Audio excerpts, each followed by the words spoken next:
Show me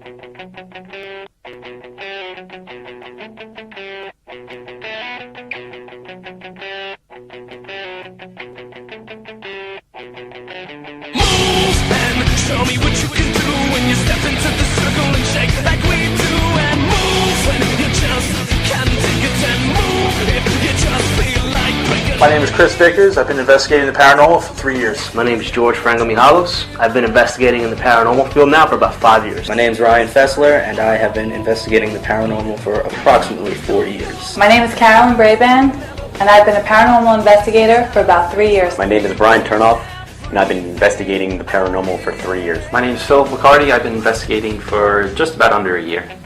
Being a paranormal investigator means to me is finding the truth. I don't do this for fame, I don't do this for money, I do this to help others. That word, paranormal investigator, means responsibility. It means putting the client first and being able to establish whether a spirit is actually in their homes or not. Being a paranormal investigator means to me going out and helping someone who needs help that doesn't have explained answers. My top 3 favorite places to investigate: number 1, Gettysburg, PA; number 2, Sac to Coast Manor, Long Island; number 3, Mount Misery.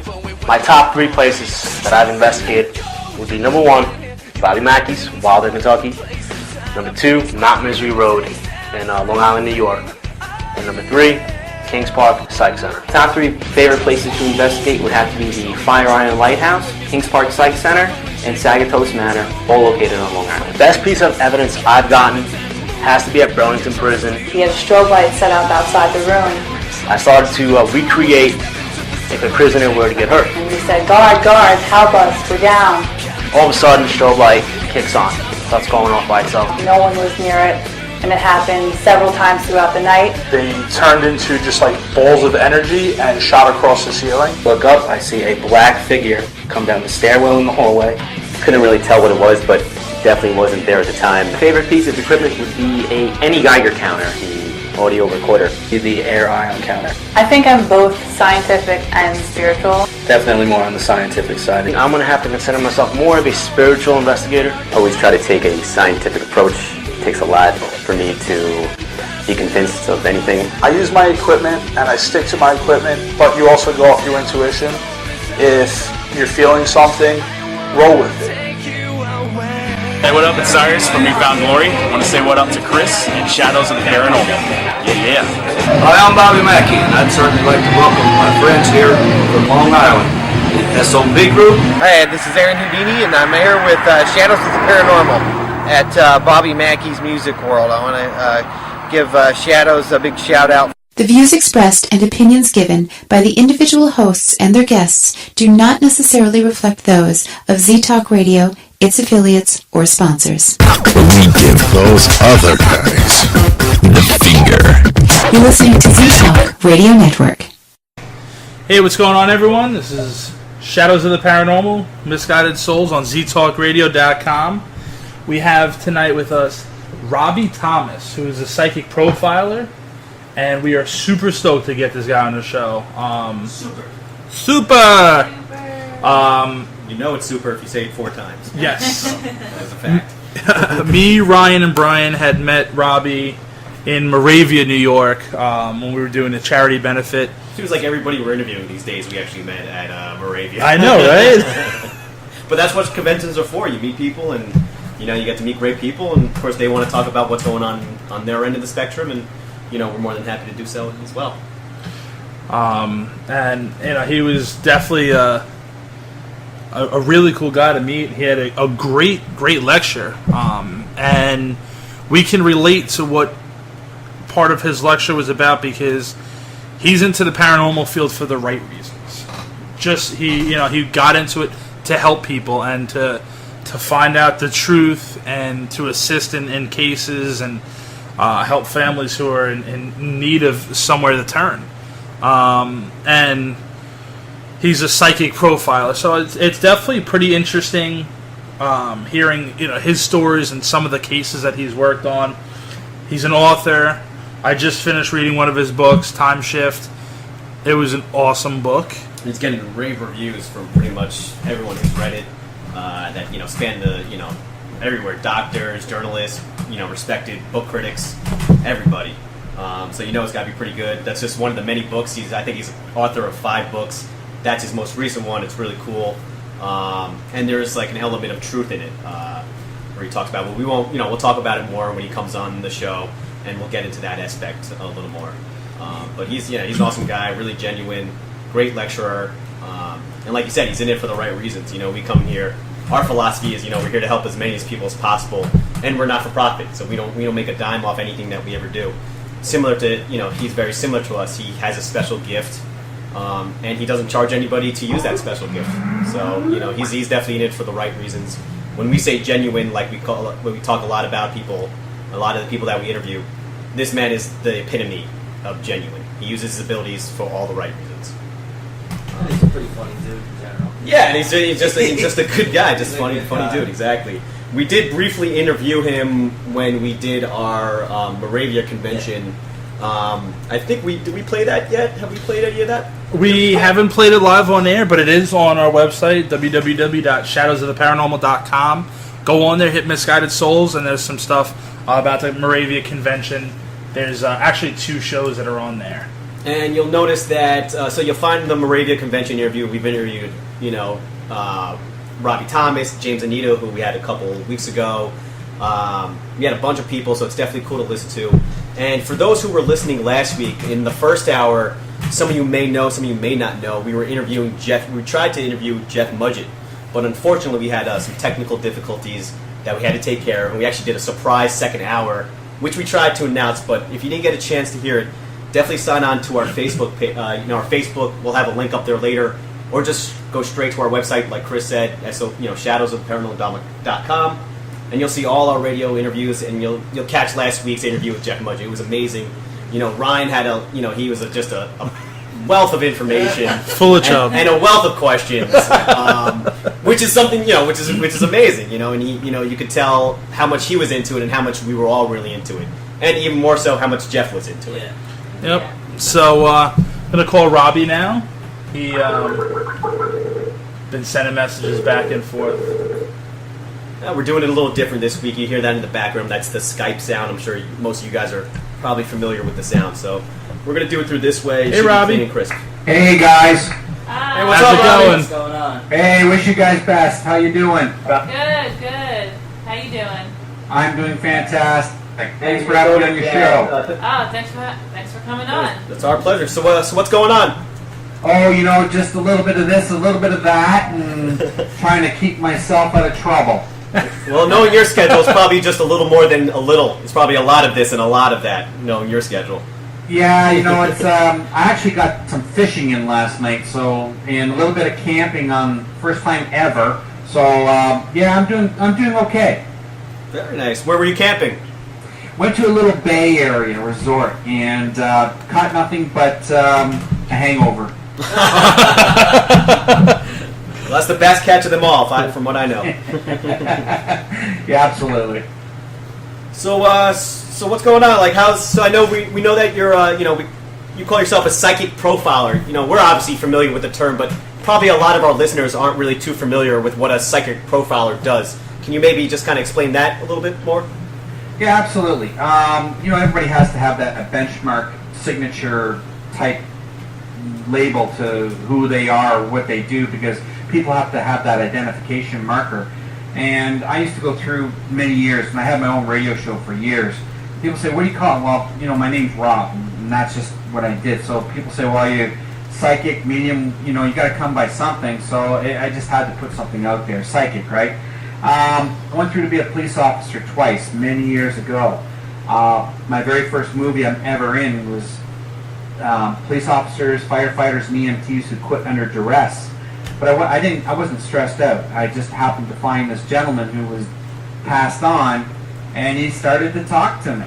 And so when I called up and explained that to the police individuals, they kind of didn't like what I was doing, quitting, and so they sent down a film crew.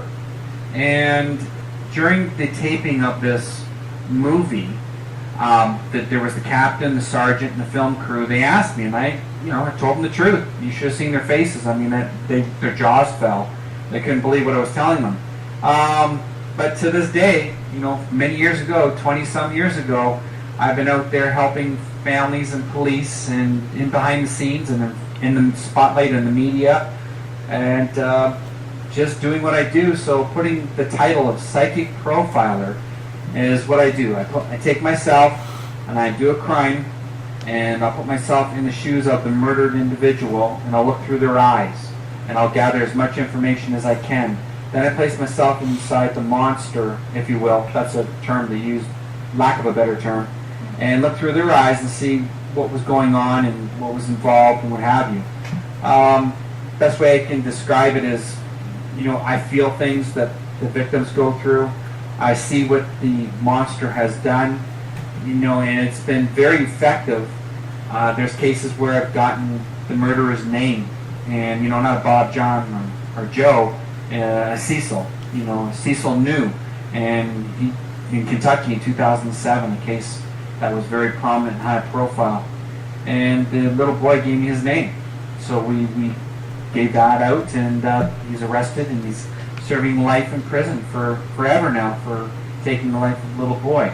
So doing the profiling, looking at the individual, giving the characteristics, their personality, their whole scope of their being, that's what I do. I would call it very tough because I'm right on the front lines. I don't sit back in an office and not go on the front lines to help these people or police. I've had a shotgun pointed to my head. I've had death threats. I've interrogated suspects holding the tape machine. I've been in where a father has failed his polygraph, and yet he was innocent. I'm right on the front lines. Yeah, that you were just talking about a name that had come to you named Cecil, and a little boy that had been murdered, and that was something that you went over in your lecture when we saw you in Moravia. And me and Brian went to go sit down in the lecture, and two other people, Ryan and Christian, were staying at the table, and our first lecture was, your lecture was the first lecture, and me and him, when we got up from the lecture, we're just like, I don't know if anyone could top that. Like, it was just because the cases that you were going over, and obviously you can't go 100% into every single detail and this and that, but you were talking about that case and basically drawing like a map and a sketch and the stadium and a garbage can, just all these things that fit into place, and then you started putting the pieces together, and that was just purely amazing the way that all fit into place and that happened. Yeah, and that's the I like how you're bringing this out. That is the actual profiling, and being able to establish the area, the motive, if you will, what was going on, who's involved, and even time, day, and circumstances like that. It's good details. It's a good tool for the police, and it gives them that opportunity. That day when all that information went down to Kentucky, the police actually went up to Cecil New's house and knocked on the door and asked him if he seen a child. It's too bad they didn't enter the home at that time, but sadly enough, it happened quickly, and God bless little Caesar. And I'm just glad we got that guy. Everybody who took part is part of the team who responds and helps. So yes, it was a team play. Now, how does that hold up in a court of law with your psychic profiling? And what if about going to these murderers or monsters and accusing them of the crime they committed? How does that hold up in the courts where? Is there more evidence on top of it that eventually connects it together? No, see, it'll be admissible in courts. They will not use a psychic or someone who has a so-called premonition, but it's very beneficial for the police to further along their investigation, where they can draw up this evidence by scoping out what someone like myself will say and give them. Therefore, when they're thinking inside the box and they have nowhere else to turn, or they're going the wrong way, we might reroute them a different way, and then they find out that this is what is actually, taken place. We need this little bit of evidence, and it helps them out. I'm hoping sooner than later down the lines that it does come forward and we're allowed to go into court, because, I mean, how do you pull out a name Cecil out of a hat? Yeah. You know, how do you pull out that he was a repeat offender of 2 young boys, which he was? And how do you pull out that he was in a white garbage truck? You know what I mean? And I'm thousands of miles away. I'm in Canada. So somewhere along the lines, this has to be brought forward where an individual such as myself or whoever is able to tap into this stuff that can help the police and become that type of witness.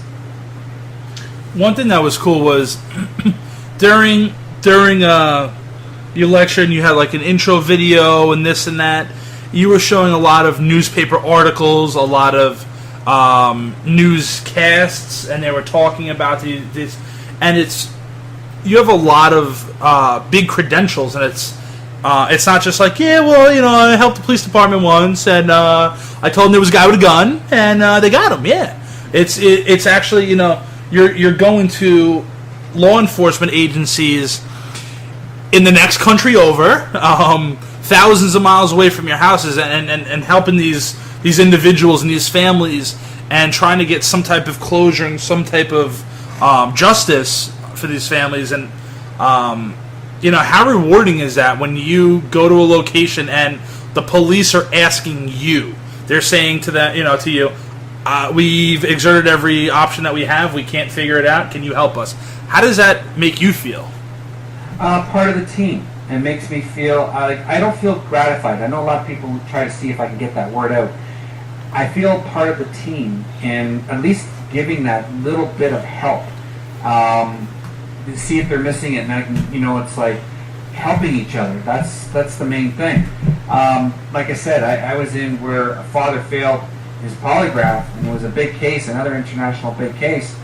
And I'm telling them, you know, you're looking for a woman, yes, because she was caught on film leading the little girl away from school, but you're looking for a man. And I profiled him to his characteristics, who he was, much older than she was, and her drug habit and what have you, and a lot more that played out.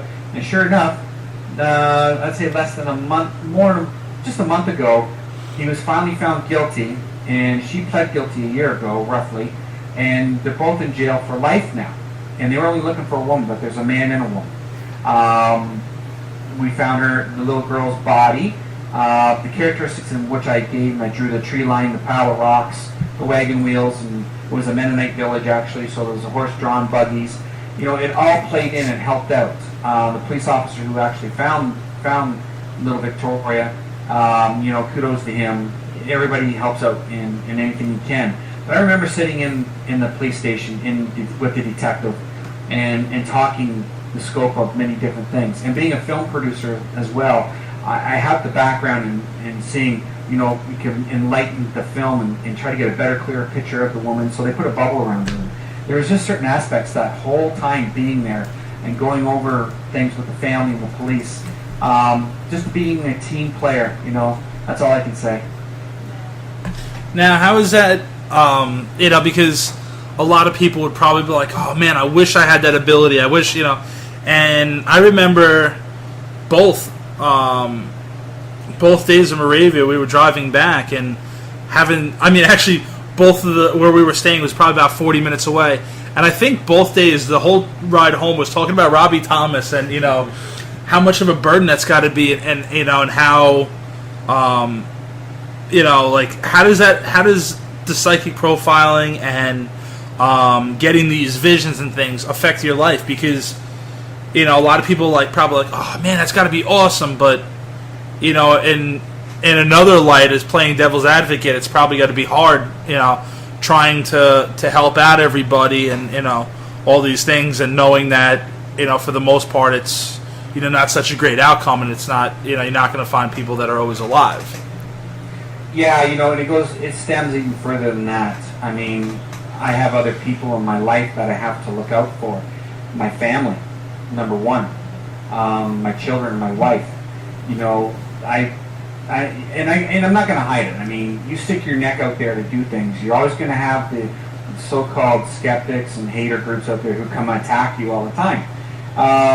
it's been that way for many years, and you just shun, you just shrug your shoulders and just keep going.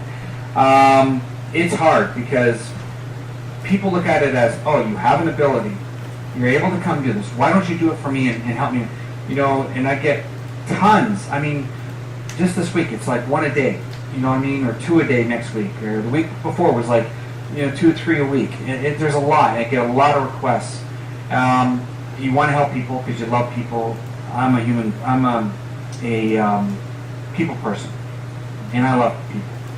So when you look at it that way, and I know that they're looking at their situation and what goes on, and it's very tough because over the years, and I've been doing this for about 21 years, I've never accepted a dime, a reward, or anything. It's all come out of my own pocket.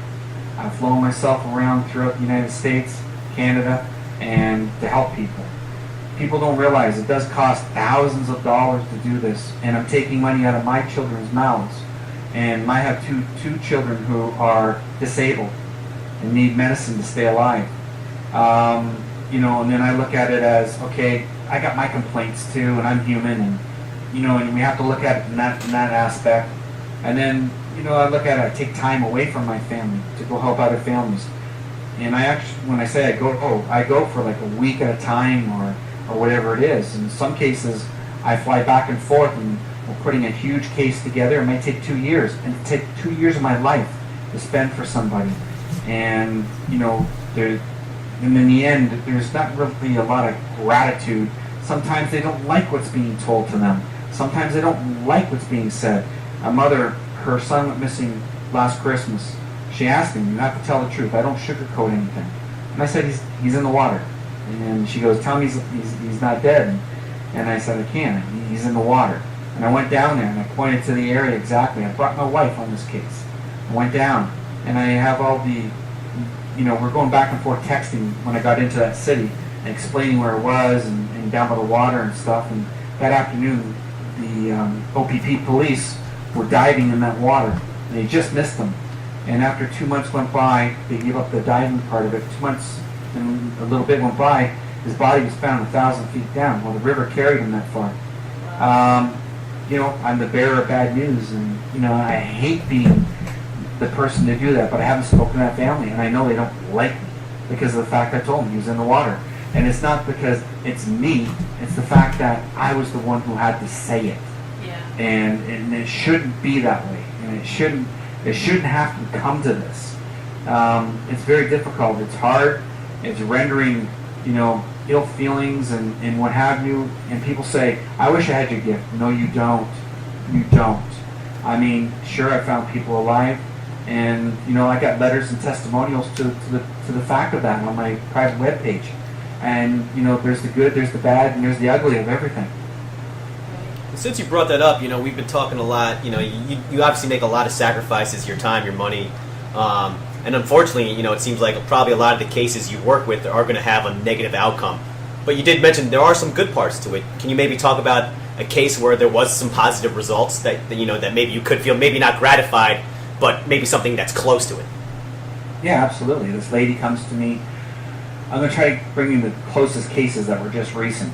And she says to me, I think this is about just before Moravia. And I think I talked about it. Her daughter got taken to a sex slave trade. She was notified me, contacted me, said the detective was at odds, didn't know what to do. They didn't know where to go. So I said, send me a picture. I have a picture. And I told her, I said, you're going to have to do what I tell you to do because this is what I feel. And when I feel something, act upon it. I know they're watching your Facebook page. And she says, what do you want me to do? I said, word for word, you have to put this down. And I gave her a sentence or more to put down. She says, I can't do that. My family will literally disown me. I can't do that. I can't let them know what's going on. And I said, well, it's either get your daughter back, or we're going to sit here a week from now and something bad's going to happen. And we don't want to come to that. So we hung up. The discussion was over. She called back. And I know when you speak something that seems so to nail it, and to make somebody think twice, provoking, thought provoking. She called me back. She says, "You think I should really do it?" I said, "Yes, you do. You should do it." And she did. She put it on there, and sure enough, her putting up her words and her wording too as well, to let it know the fact that her daughter was missing. Even though her family found out and what have you, there was a phone call, and on a Friday, they let her go, and on Sunday she had her daughter back. Wow, that's a happy ending. Absolutely. Yeah. That's definitely a case that that there's something, like you were saying, how it's may not be 100% gratifying or whatever, but that if it wasn't for what you did or your part, that it could have had a dramatically different ending.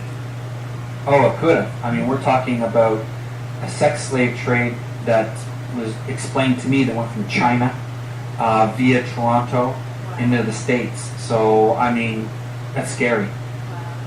That's unbelievable, and it's it's sad to see that that things like that do go on in the world, but we gotta just try and do our best to just to basically combat that. So tell me a little bit.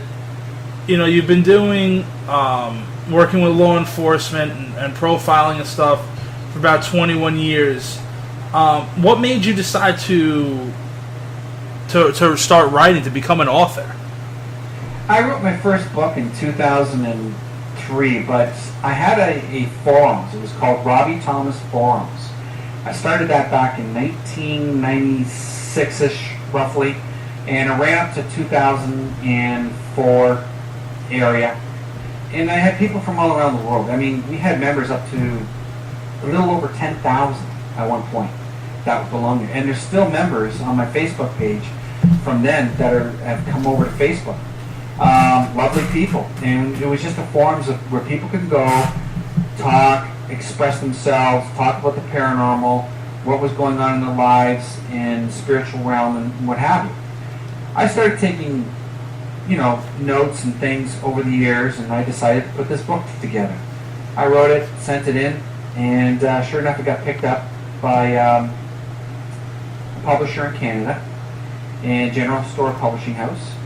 And it was called A Link to Heaven Chats with the Other Side.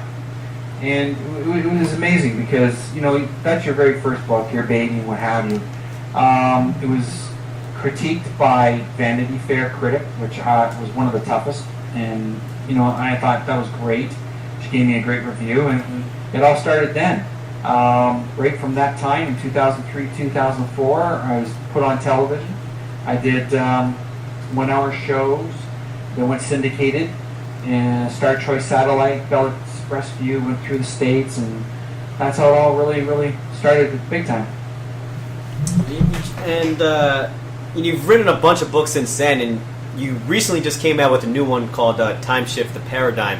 When we were talking at the Morava, you had a really interesting story how the premise of that book pretty much came through, and how there was, I guess, there's some truth with some psychic, something that happened to you. Can you talk about maybe the premise of the book a little bit more? Oh, sure. As a people, we're on a precipice of time, and that goes for any day. We live for the moment, and we should live life fully. I'm writing a movie script by the same name, Time Shift, about a year ago. And it's back in March, before March, February time, 2011. And I make a couple of notations on Facebook. One was panic, and it's in kind of like arrow quotations as the heading. And I make a dramatic little statement. That was March 2nd. And then I think again on March 10th, I make another statement. But on the same day, I'm talking to producer Don Hutchison. Now, Don is friends with Mark Tillman. Gone back and forth on my other movie projects and scripts. And Mark had done It with Stephen King, MacGyver, RoboCop, and it's an arm length. This man's been around forever and has done many major projects. So I get Don, and I said to Don, I really want to put something in there that's going to blow people away, and it's never been done before. Like 9.0 earthquake off the coast of Japan, tsunami, but then it goes reverse. It comes all the way over to America, Canada, and Peru, and devastation into Europe, all around in Russia, and he loved it. He loved the idea. He thought it was great. He said, write it up and let me see it. So I did. Started writing it. The very next day, March 11, 2011, as we all know, Japan had a 9.0 earthquake, but it was 8.9 when they mentioned it, and the tsunami. I mean, still seeing what took place and what was written, what was talked about days prior, I was gut-wrenched. And I was, by myself with my wife, sitting watching this. The phone starts to ring, and then they changed the number on television and the news to 9.0. Well, that really hit home, and it kind of made everybody who knew about it and who read about it on Facebook, I was getting letters and things. It was like crazy. It's just crazy. It's still crazy. Yeah. So when you look at stuff like that, was it the vision? Was it a premise of, something that was a message to deal with? You can't stop the inevitable. You can't, you could be the bearer of some type of news or let people know beyond the scope of that message that we have to pay attention. So there comes the premise of the book. We're not paying attention. So then I started writing the book. I took time to gather myself.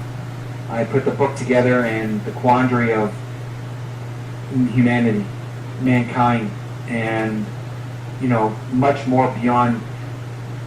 Is my culture better than your culture, and is my race better than yours? We're not paying attention.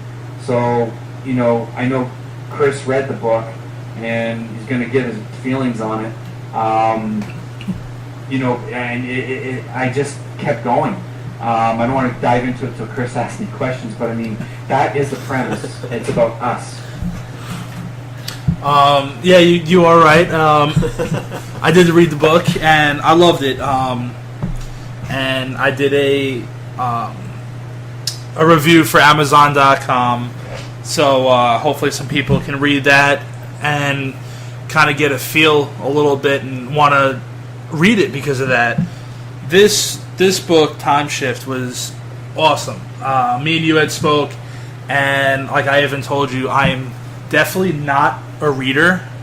I put off reading as much as I can. I don't think I've ever been interested in like diving into books. I'm always the guy who's like, all right, well, I'll check out the Cliff Notes version, or it'll be on film soon or whatever. But I had heard of you, and then I saw that you were going to be in Moravia, so I had sent you a message saying, because you were trying to promote your book, I said, save me a copy. You better be bringing Time Shift. And you're like, I'm going to have it, but I'm only going to have limited quantities, so, try and get it early. So I picked it up. Me and you were, talking for a little while, and I wanted to start reading it shortly after then, and then it was just with work and everything. So the other day I actually had 2 days off, and I was like, you know what, I'm going to sit down and read the book. And I was glued to it. I really was. The way, I don't want to give everything away, so I'm not going to talk about too much in details, but the way that you describe everything, it's not just like, oh yeah, I'm reading a book and this is happening in it. As I'm reading it, I can kind of subconsciously, I'm watching almost like a video happening. You're visualizing. Exactly. It was completely when we're talking about different names and stuff, and there's one part where they're going through the jungle, and it's two professors, and then this and that, and it's then they meet up with Elizabeth, and I can physically imagine exactly what she looks like, exactly the scenery and everything transpiring, and just exactly how the book, instead of just reading words, I'm actually watching it. And that's one thing that I thought was amazing about it, because it was something that was definitely done very well, where I I don't read. So it's like when I finally find something that actually like makes me sit down, I'm like I'm glued to it, and it was just totally awesome to actually find a book that was like that, and the style of writing that you have, and the way that you go through it. It's actually, for those who haven't read it, there are different like scenarios from different parts of the world, and they go back and forth, and it's, you know, you'll read a chapter about this one, a chapter, but the stories keep going together, and there's certain instances in each one that it's happening. You can tell what's happening in that story is happening around the world, and they all meet up at each other, and it was just the way that it's written was, I mean, totally awesome and just perfect. Fiction? It's fiction? Yeah. So, you know, I mean, the reviews that I've read so far on, you know, on Amazon and on Robbie's website and everything, has been nothing but positive feedback. And how's that been with the release of the book, Robbie? How have you know, how does that make you feel with all the different things that people have been saying about it? You know, it's. I take it you like it, though, right? Oh yeah, oh yeah. I think you can tell. Thank you for what you said. You know, it was great. I released it. I had no quandary or qualms about putting it out there. It happened so, you know, how can I say? It just flowed. When I got finished and I put it out there, I knew that there would be some type of reciprocal attention to it, but it took off. I mean, it hit number 3 in Europe, 53 days after its release. It went number 45 in UK and hit number 67 in North America. And slowly it's petered out, but back up again and up and down. It's amazing. It's, you know, the letters I'm getting, the reviews from major critics that are on the official website have blown me away.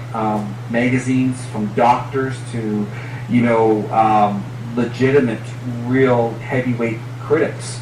And, you know, and heavyweight critics too are the folks that pick up that book and read it and say, I love it. And it is for everybody. There is a message in the book.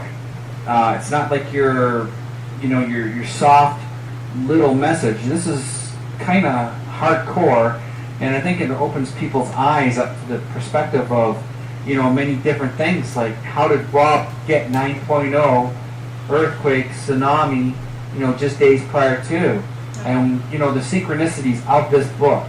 That's one of them. A second synchronicity was the day I released it in May.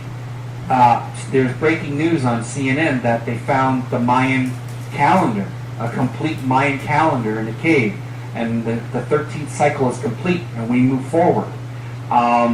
You know, that is inside that book as well.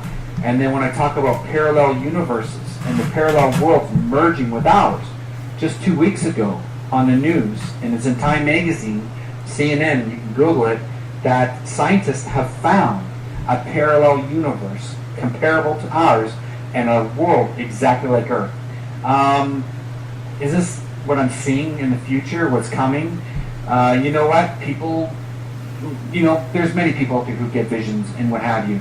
I'm just hoping that we're going down the right road, and with that message that's in the book, people will sit there and will, you know, I even shuddered when I put that last bit in there, and the climax starts in, like, one critic says the climax started at page 2 and went right to the end.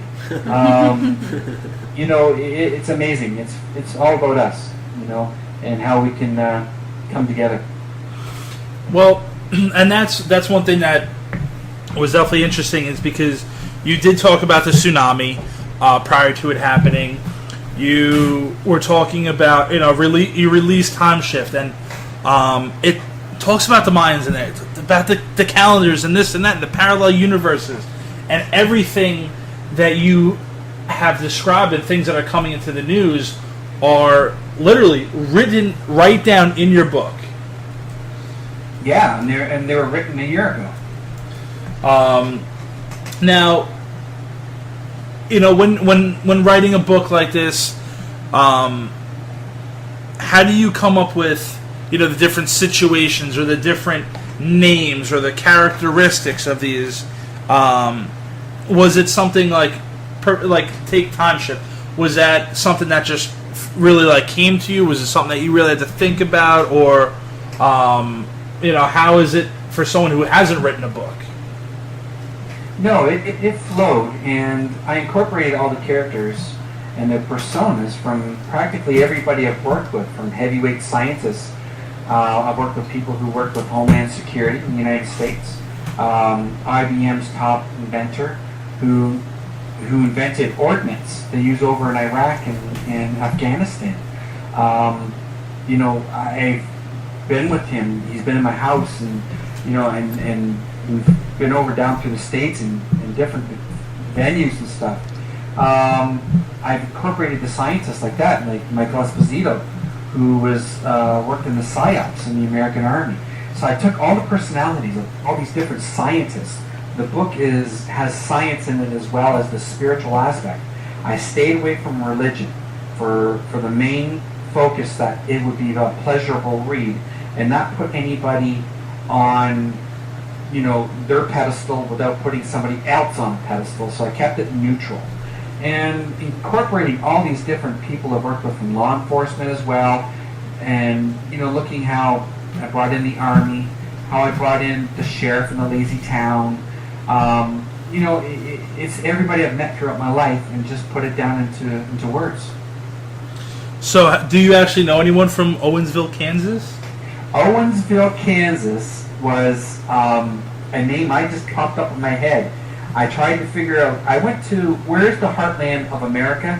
Is Atchison, Kansas. It's in the middle of America. Now, I did the Sally House movie there, and that was back in 2007.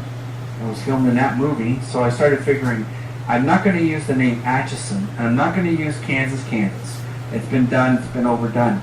Just pick a name that will just be reverent, and people will kind of remember it. Owensville. It's the middle of America. That's cool. That's cool. You're doing a lot of different things. I mean, you're writing books. That just came out, but you're doing, like we said, you're doing like a million different things. I know something that you're working on now, and that it's in the development, is a TV series. Can you talk about what's going on with the development stage right now, and maybe how close you are to it, and what's the premise of the show? Hopefully. Yeah, no, that's great. Thank you for bringing that up. And I had the opportunity. I created this show back in. It stems from 2006. I worked with a screenwriter, and she wanted to know all the cases I worked.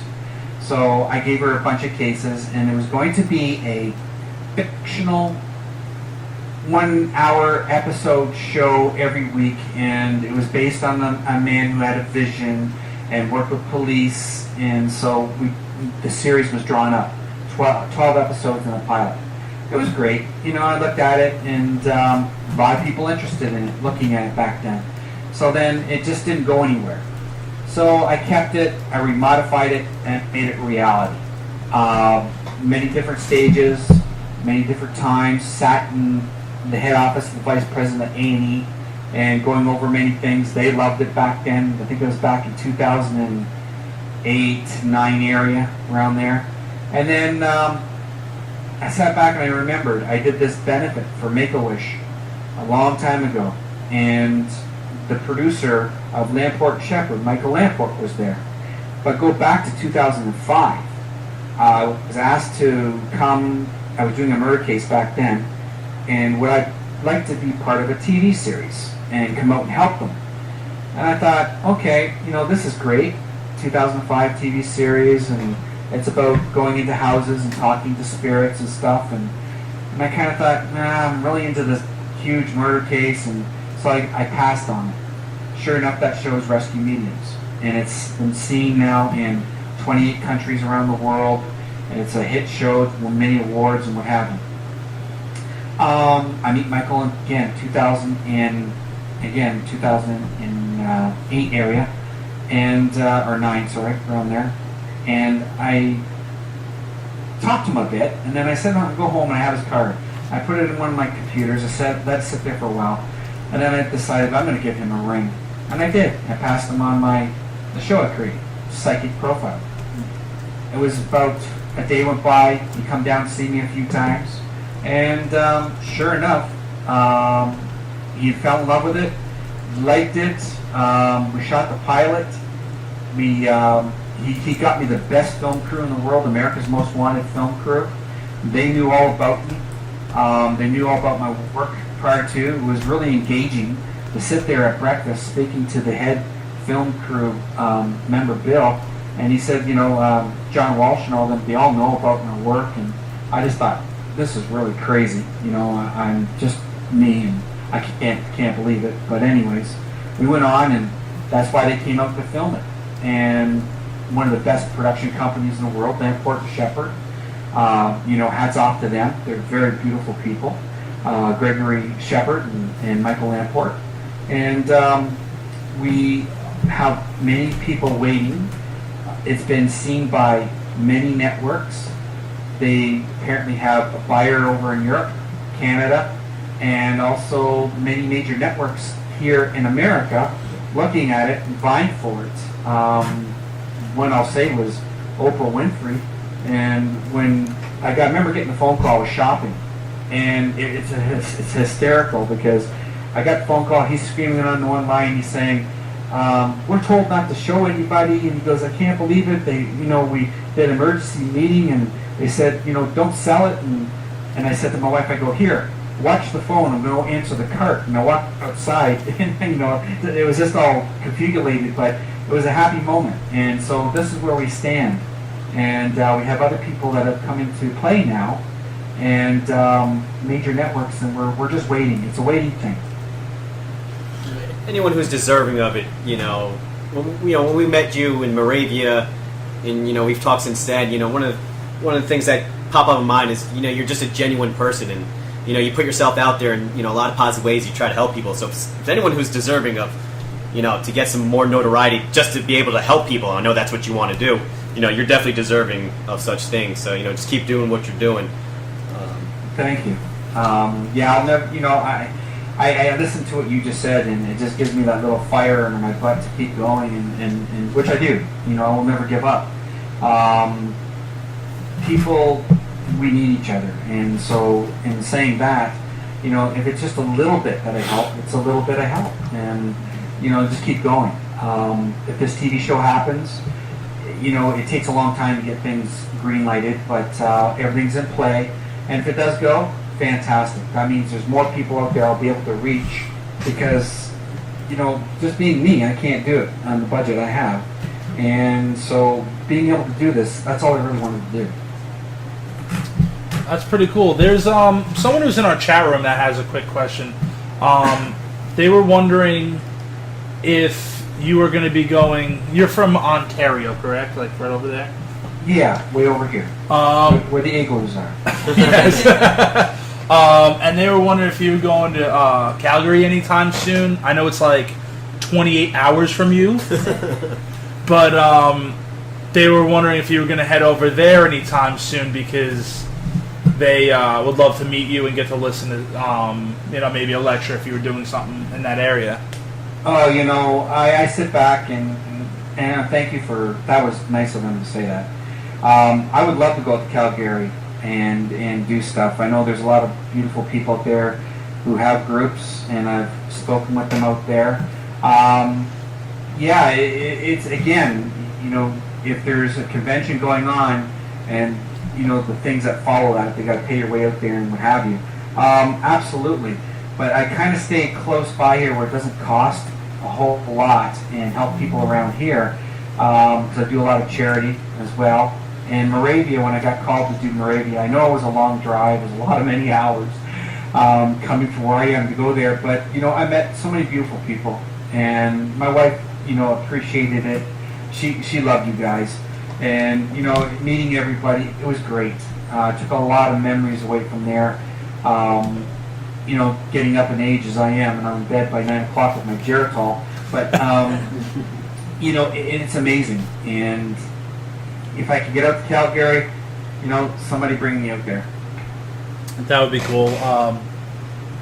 Yeah, I mean, we've said it numerous times. Me and you spoke it. When we had met you, it was we had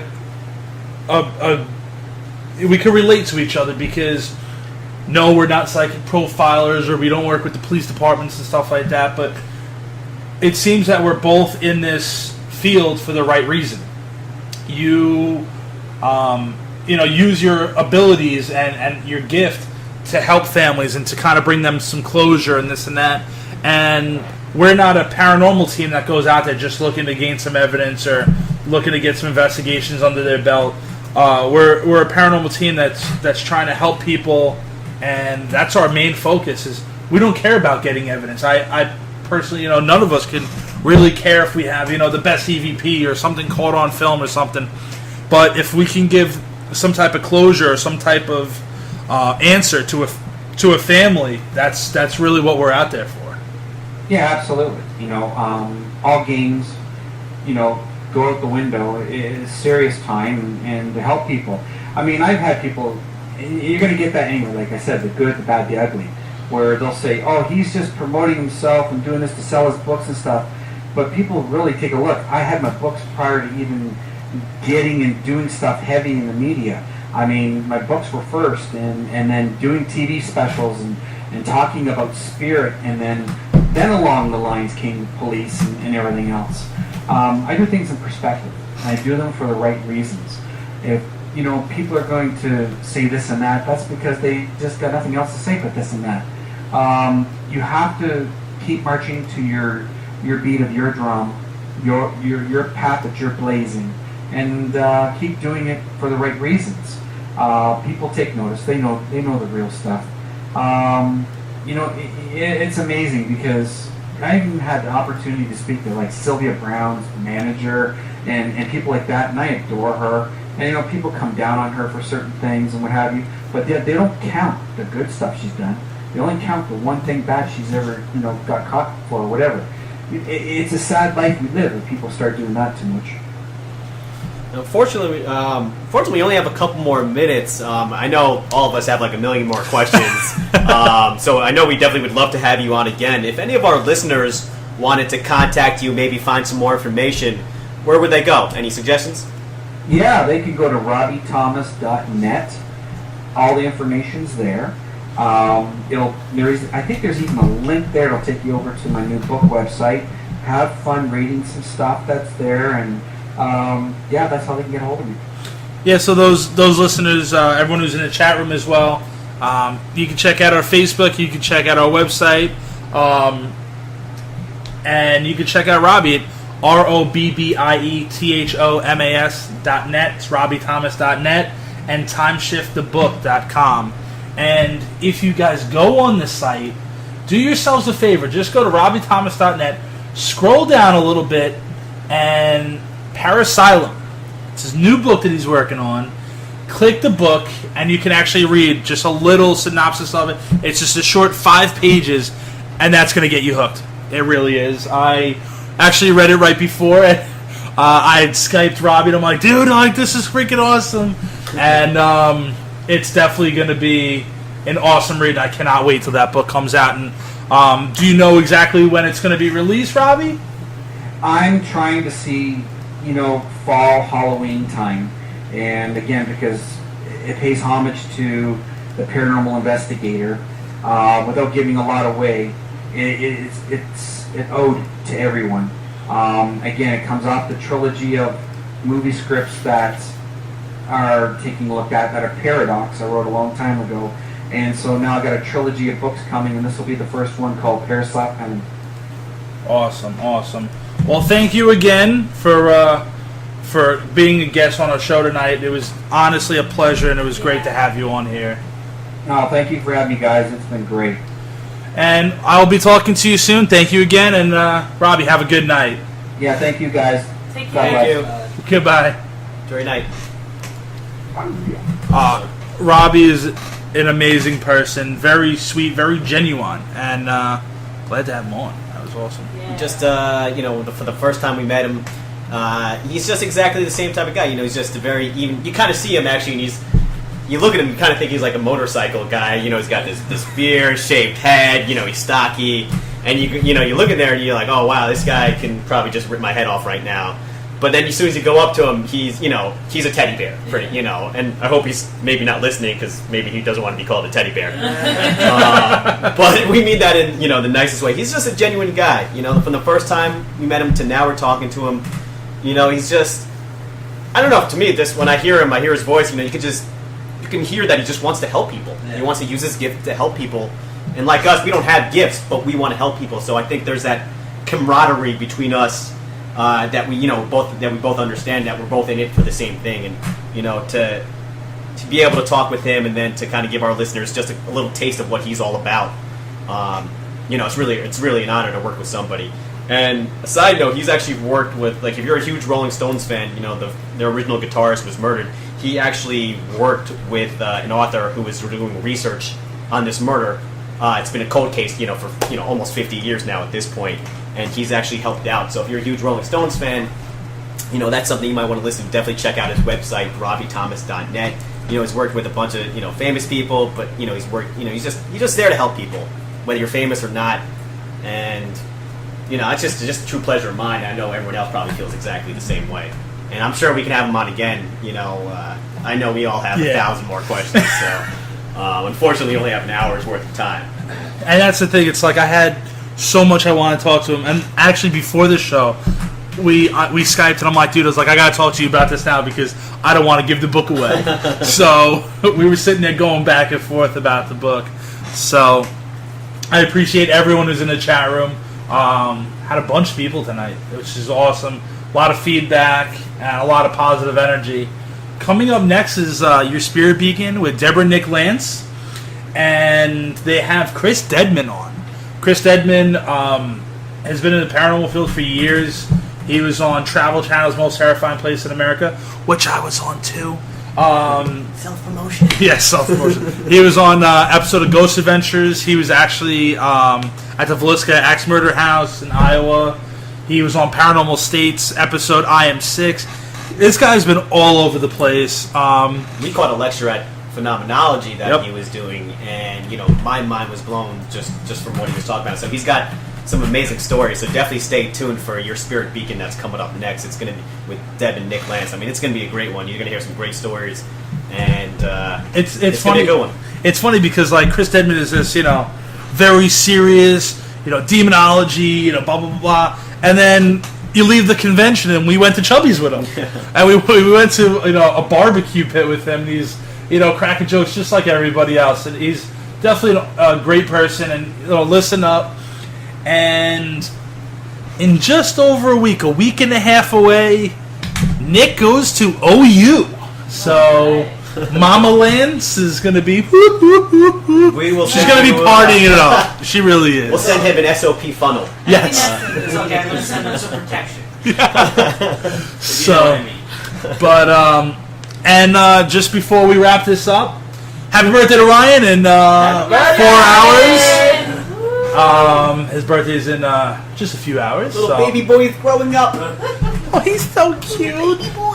But thank you guys again for listening. We're Shadows of the Paranormal. This is Misguided Souls. Check us out, www.shadowsoftheparanormal.com, facebook.com/Shadows of the Paranormal. Check out our guest, RobbieThomas.net, and timeshifterbook.com. Have a good night, guys. See you next week. Bye, bye. The views expressed and opinions given by the individual hosts and their guests do not necessarily reflect those of Z-Talk Radio, its affiliates, or sponsors.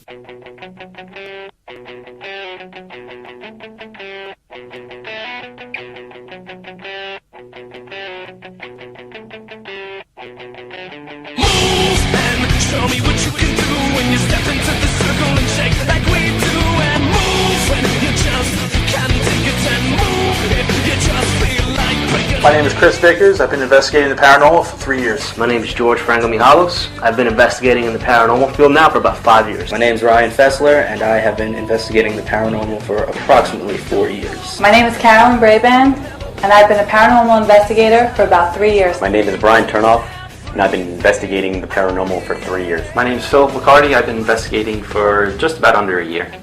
Being a paranormal investigator means to me is finding the truth. I don't do this for fame, I don't do this for money, I do this to help others. That word, paranormal investigator, means responsibility. It means putting the client first and being able to establish whether a spirit is actually in their homes or not. Being a paranormal investigator means to me going out and helping someone who needs help and doesn't have explained answers. My top 3 favorite places to investigate: number 1, Gettysburg, PA; number 2, Sac to Coast Manor, Long Island; number 3, Mount Misery.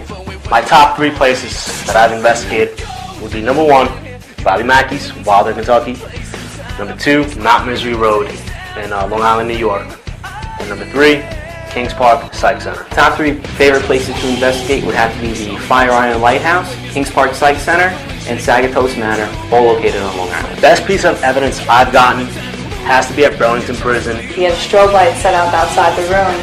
I started to recreate if a prisoner were to get hurt. And he said, "Guard, guard, help us, we're down." All of a sudden, the strobe light kicks on, starts going off by itself. No one was near it, and it happened several times throughout the night. They turned into just like balls of energy and shot across the ceiling. Look up, I see a black figure come down the stairwell in the hallway. Couldn't really tell what it was, but definitely wasn't there at the time. My favorite piece of equipment would be any Geiger counter. The audio recorder. The air ion counter. I think I'm both